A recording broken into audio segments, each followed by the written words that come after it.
It has been a lovely week back at the church office.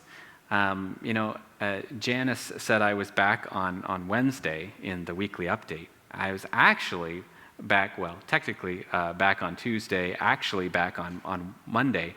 And I had such a nice quiet 2 days.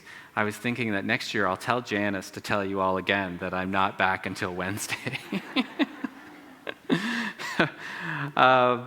But it was lovely to be back. It's lovely to be here this morning with you in worship. Today is the first Sunday back for me from what has been a great vacation. Many people have been asking me, did you enjoy your vacation? And I've been saying, it's been great. I would say that while I did manage to pack a fair amount into those 4 weeks of vacation, a few home projects, swimming with the kids, biking, Canada's Wonderland, a trip to Ottawa, and a couple weddings. Even with all that, it was still a restful vacation. And isn't that what vacation is all about? Rest. And yet, I don't know about you, but oftentimes when I go on vacation, I come back feeling like I need a vacation. You know what that feeling is like. It's the same kind of feeling that I get most weekends when we're trying to pack as much as possible as we can into that short break between Friday and Monday, because there just isn't enough time to do all the things. And of course, what always ends up happening is Monday morning comes along and you're starting the week exhausted. Just nod your head along if you know what that is like. And what about those who are retired here? You know what this is like. You thought retirement was your opportunity to rest and relax, put your feet up. But what you've discovered is that you're just as busy as you ever were, whether that's with travel or grandkids, aging parents, friends, medical appointments, house renovations, community groups and events, volunteering, the list goes on and on. But that's just for those of you who do retire. There's another group of people who just never retire. My dad is one of them. They just keep on working and working, whether that's because they might need to financially or they need to just for that sense of purpose in their lives. And kids, you don't get off so easy either. September is a-coming. And in addition to school 5 days a week, you've got swim lessons on Monday, basketball practice on Tuesday, piano on Wednesday, basketball practice again on Thursday, youth group on Friday, Saturday, that's the birthday party, Sunday, of course, church, and of course, curling. These things. Then you got the homework, the chores, maybe a part-time job in the future, social time with friends. The fact of the matter is, we are all busy. Too busy. And so no wonder church attendance across North America has been plummeting over the last half a century. With all that's going on in our lives, who has time for church? Now you guys do. You're here. You're here on YouTube. You guys have time. Don't get me wrong. I am so sympathetic to why people feel that way. I remember being a parent of young kids, and I didn't want to go to church, even though it was my job to go to church. And so I'm sympathetic. And I'm even more sympathetic, especially when people's experience of church in so many ways can feel just like the rest of the world. Like one more thing to try to cram into an already jam-packed schedule. And so I find that church, like vacations and weekends, retirements and childhoods, can not be as restful as we might imagine. So here's a question for you this morning. Why can't we just slow down, take a break, do less? That's the question I've been thinking about a lot on my vacation time. It's maybe why I had a more restful vacation, because I was really mindful of that. But I read a book before I went on vacation called When Church Stops Working. And it's written by a friend of mine, a fellow Presbyterian minister. His name's Blair Bertrand. He's a local boy from Elmira. And he co-authored it with Andy Root. And their book, When Church Stops Working, details the challenges that churches face in our age of secularism. And one of those challenges in the secular age is the acceleration of life. And I think if you think about it, you know what I'm talking about. You've felt that acceleration in life. I want you to think back to a time, if you can, before email. What would you do if you wanted to send a message to someone? Well, you'd grab a pen, you'd grab a paper, and you'd sit down at a table and you'd write a letter. And then you would put that letter in an envelope and you'd stick a stamp on it, and you'd walk down to the post office and you'd mail that. And it would take a few days, but eventually that letter would get to whoever you were sending it to. And then that person would repeat all those steps again to write you back. And to exchange a message back and forth like that would at least take a week, if not longer. But the interesting thing about that, I find, is even though it took a long time for letters to come, didn't you always look forward to getting a letter in the mail? How many of you guys look forward to checking your email? I don't. But what took a week or more now takes minutes or even seconds to happen. And so the pace of life has accelerated and keeps accelerating. That's what the secular age has given us. And when you throw, it's hard to keep up with that. But then when you throw in another element of our secular age, which is capitalism, and its mantra, time is money, all of a sudden you have this deadly combination, a fast-paced world where your worth, your value is determined by how much you work, what you can produce, and how fast you can produce it. And for some weird reason, we put up with that. I think the reason is that the secular age has trained us, has taught us that it is good to be busy. And so we kind of think it's okay. Our value is related to how busy we are. And we've learned that lesson both in the church and in our personal lives. We wear it like a badge of honor sometimes, how busy we are. How are things, someone asks us. And with a little bit of a lament but a little bit of pride, we say, oh, busy. Right? Because in the secular age, there's only two speeds, busy or dead. Right?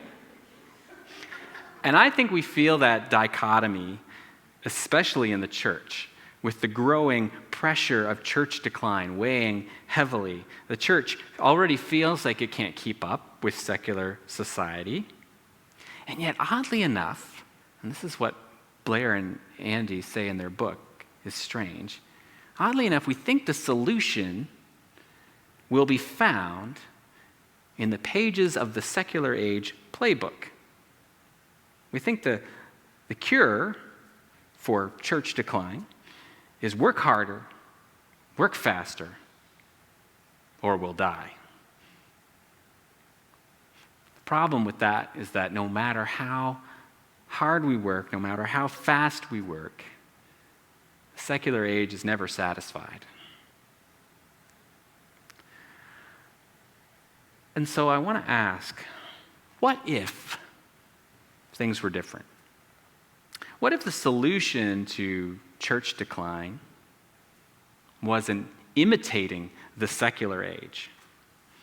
What if the remedy to life's busyness wasn't working harder and faster to fit everything in? What if our value as human beings wasn't determined by how fast or how hard we work. What would happen if, as the title of the book says, the church stopped working? I have to confess, I'm a little embarrassed that, myself included, we as the church have bought into the busyness of the secular age, how easily we've been duped by the secular age, especially when our faith, has such deep spiritual resources for us to draw upon. How does a religion that has rest as one of its 10 commandments buy into a accelerating and work-driven culture? Kind of boggles the mind, right? Because it's right there in Exodus 20. Remember the Sabbath day. Keep it holy. 6 days you shall labor and do all your work, but the seventh day is a Sabbath to the Lord your God, and you shall not do any work. You, your son or your daughter, your male or female slave, your livestock, or the alien resident in your towns. For in 6 days the Lord made heaven and earth, the sea and all that's in them, but rested the seventh day. Therefore the Lord blessed the Sabbath day and consecrated it. Do you hear what God did on the seventh day? God, the creator of the universe, the sustainer of life,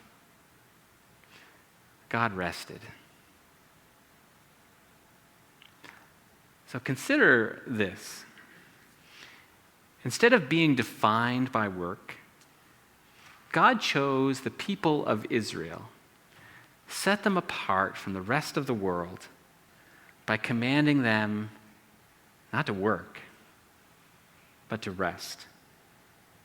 This fledgling nation of Israel, who'd known only work as slaves in Egypt, is commanded to live differently from everyone around them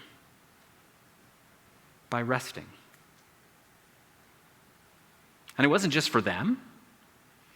It was for the slaves, animals, foreigners. Later in Exodus, God even commands Israel to let the land have a Sabbath every 7 years. Because rest is sacred. And it's not just for some.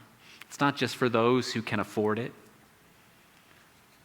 Rest is for all creation.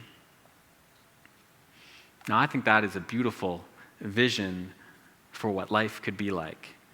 Quite different from where we find ourselves in the secular age. And it makes me wonder often, where did Sabbath go? And the only thing that makes me feel a little better about sort of where we are is that in Jesus' day, even in Jesus' day, long before the secular age was a thing, people were getting the Sabbath wrong. There are not a lot of stories that appear in all 4 of the Gospels, but Jesus healing on the Sabbath is one of them. And that should make us pause and take notice. This is an important story for the Gospel writers to include. And it's interesting, each and every story plays out the same. Jesus heals someone, and then somebody says, "You can't do that. It's the Sabbath." And then Jesus says something like what we found in our reading from Luke today. "You hypocrites, does not each of you on the Sabbath untie his ox or his donkey from the manger and lead it to water? Not this woman, a daughter of Abraham, whom Satan bound for 18 long years. Shouldn't she be set free from this bondage on the Sabbath day?" The religious leaders were indignant, but Jesus was also indignant because the religious leaders had taken something beautiful, a day of rest, and they turned it into a burden for the people. They'd taken something that was supposed to be a blessing from God and made it a curse. Jesus sees that, the way they do that. And he says this of the religious leaders in the Gospel of Matthew. He says, they tie up heavy burdens, hard to bear, and lay them on the shoulders of others, but they themselves are unwilling to lift a finger to move them. It kind of sounds like the secular age to me. We've been given this heavy burden, hard to bear. And one of those burdens that the religious leaders laid on the people's shoulders was the Sabbath. But the Sabbath was never meant to be a burden. And so in a similar incident of Sabbath healing in the Gospel of Mark, Jesus says, the Sabbath was made for humankind, not humankind for the Sabbath. I'll say that again more clearly. Jesus is saying, the Sabbath was made for you. You weren't made for the Sabbath. Even though it was one of the 10 commandments, it was never really a commandment. The Sabbath was a gift from God, given to all. And so while the secular age wants to weigh us down with its fast pace and busy ways, Jesus is inviting us to a different way of living through the gift of rest.